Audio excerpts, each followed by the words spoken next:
Hi everyone, this time we're reading chapters 4, 5, and 6.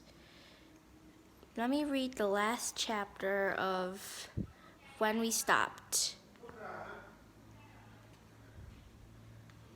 Bean, what are you yelling about? Oops, it was Nancy. That's where we stopped, and now we're going to read the next 3 chapters. Enjoy. Bean meets Ivy. Bean peeked out between leaves. Nancy hadn't seen the $20 bill. She was standing on it. Thought Bean. Her plan was a bust, but if she kept on being a ghost, maybe she could scare Nancy a little. I'm going to wrap my fingers around your neck, too, she held in her spooky voice, and I'm going to spit in your ear. No, you're not, said Nancy. She didn't sound scared. She reached into the bush and yanked Bean out. Stop yelling. That's when she saw the $20 bill. Hey, she said, where did you get this money? You don't have $20. Then she saw the string. I see what you're doing, burp face. I bet this is my money too. Then she picked up the bill and looked at it. You stole my money. I'm telling Mom. She began to pull Bean toward the front door. Uh-oh, thought Bean. None of her ideas were working out today. Now she had 2 choices. She could go inside with Nancy and face Mom, or she could run. So Bean fell over on the ground and started to wail. My ankle! Ow, wow, wow! My ankle's killing me. It's sprained. She held her ankle. Nancy frowned. You didn't sprain your ankle, you faker, she said, but she bent down to take a look. That was all Bean needed. She stood up and ran around Pancake Court until she found herself in front of Ivy's house. Ooh, you're in trouble now, Bernice Blue, yelled Nancy. I'm going to tell Mom. Bernice was Bean's real name. People used it only when they were yelling at her. Bean couldn't help it. She just had to stick out her tongue out and say, Then she just had to turn around and wiggle her behind at Nancy. That's it, Nancy yelled. I'm getting Mom. She stormed into the house. For a minute, Bean felt happy. She loved making Nancy mad. But when Nancy was gone, Bean began to worry. Mom hated it when she did more than one bad thing at a time. Bean counted, taking the money, lying about her ankle, leaving the yard without asking. 4 things. 5 if you counted pretending to be a ghost. Bean was going to be in big trouble. How big? No dessert for sure. No videos for a week maybe, but it could be even worse. Her mom might send her to her room for the week. No, for the rest of the day. Bean hated that. Hide. Bean looked up. She had forgotten all about Ivy. Ivy had been sitting on her porch. She had been watching the whole entire thing. She knew that the ghost of Mr. Killup was really Bean inside the bush. Bean expected her to be mad, but she didn't look mad. Hide, she said again. Thought Bean. Maybe Boring Ivy was right. Even if her mom couldn't find her, she couldn't send her to her room. If she stayed out until dark, her parents might stop being mad and start being worried.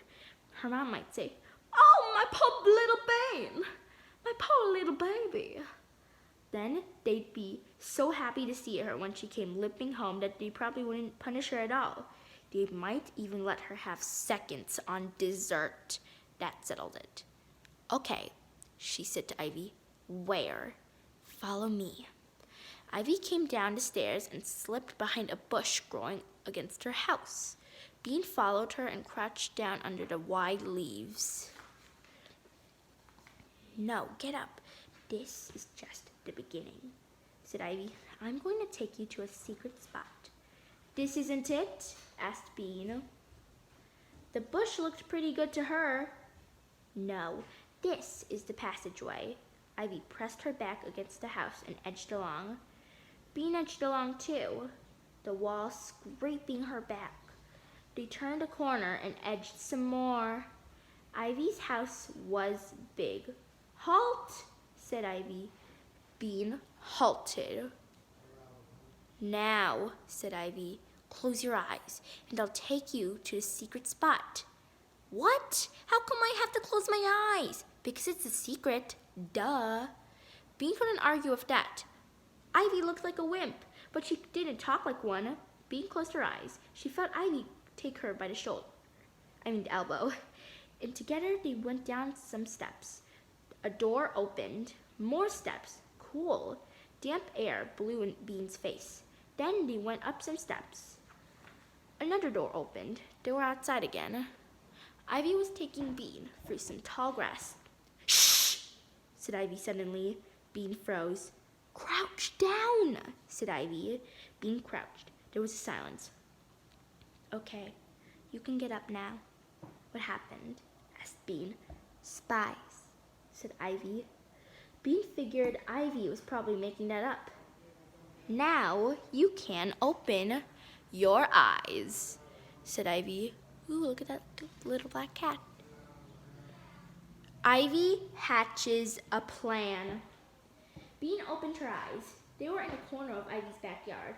There was a rock on one side and a small tree on the other. Between them was a perfectly round puddle. This is the secret spot? Asked Bean.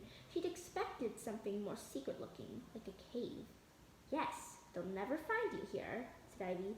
You can stay for as long as you want. I'll bring you food. But I only need to stay until dinner time, Bean said. Ivy looked disappointed. I thought you wanted to run away. I do, but only till dinner. Oh. Bean felt bad about not staying. Wouldn't you get in trouble if your parents found out I was living here? She asked. They don't come out much. Ivy said, my mom is afraid of ticks. You probably don't ever get in trouble anyway, said Bean, feeling glum. I always get in trouble. I do too get in trouble, said Ivy. No, you don't, Bean said. You read books all the time. You can't get in trouble for reading books, Ivy said. I will get in trouble, really huge trouble, if I do what I want to do, what I plan to do. Bean waited. Well, what do you plan to do? Ivy looked all around before she whispered, spells, magic, potions. Really? You mean like a witch? Yes, well, not yet, but I'm going to be a witch, said Ivy. Her eyes were glowing. I'm learning how. Bean looked at Ivy's black bathrobe. It was kind of dirty now, and some of the little pieces of paper had fallen off. Bean saw that the papers were cut into star and moon shapes. Bean also saw that Ivy didn't know how to draw stars. Some of them only had 4 points, and some only had 3. The moons didn't look so good either. Is that a witch's robe? She asked. Yeah, said Ivy. Did you make it yourself? Yeah, said Ivy. Did you make it yourself? Asked Bean. Yeah. It's nice, said Bean politely. It didn't look like a witch's robe. It looked goofy. I didn't know you could learn to be a witch. I thought you just had to, well, be one. That's what most people think, said Ivy, but I'm learning. I probably know more than most born witches my age. I just learned this spell that makes you invisible.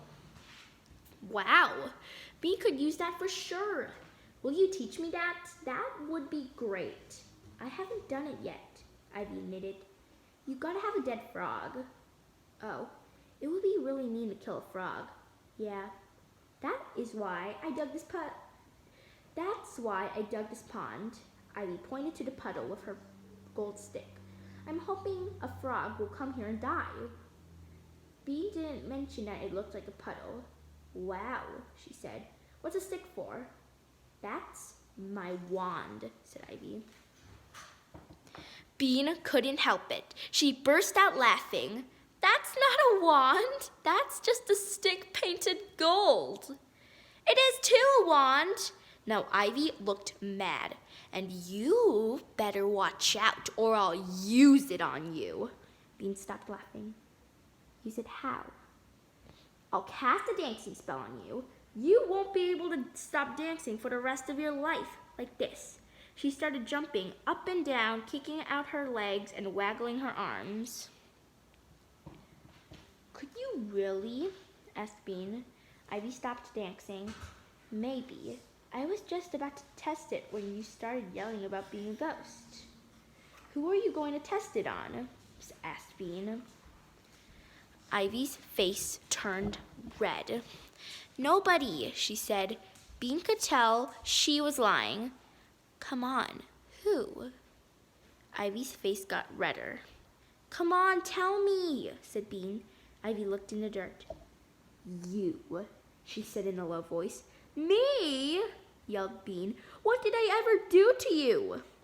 I'm sorry, said Ivy. She did look sorry. That's okay, said Bean. There was a pause. My mother keeps on saying what a nice girl you are, Ivy said. She's always telling me that I should play with you. It's driving me nuts. Bean couldn't believe it. That's what my mother says about you, though. That's so funny, but you're not nice at all. You're a witch. Ivy giggled. You're not very nice either. You were doing that ghost thing in the bush. Bean was embarrassed. The part about the icy fingers was good. What were you doing in there anyway? Bean sat down on the rock. I was waiting for Nancy. That's my sister. She's a total pain in the kazoo. I put $20 on a string and I was going to pull it out of her hand when she reached down to pick it up. Ivy nodded. Is that why she got mad at you? No, she got mad at me because it was her $20. Bean felt glum again. Ivy saw that Bean was worrying. Are you going to be in trouble? Yeah, probably. I'm not supposed to mess with her money, Bean thought. You don't have a going back in time spell, do you? No, those are hard, said Ivy. She looked at her pond. I wish I had a dead frog. That would be good, said Bean. But wait a second. What about that dancing spell? Could you put it on Nancy? So she'll dance for the rest of her life? How is that going to get you out of trouble? Ivy asked. It's not, said Bean, but it would be really funny. Don't know. Bean is hatching a plan. That's the end of today's 2 chapters from Ivy and Bean. Bye, guys. Look for the next video. In 3, 2,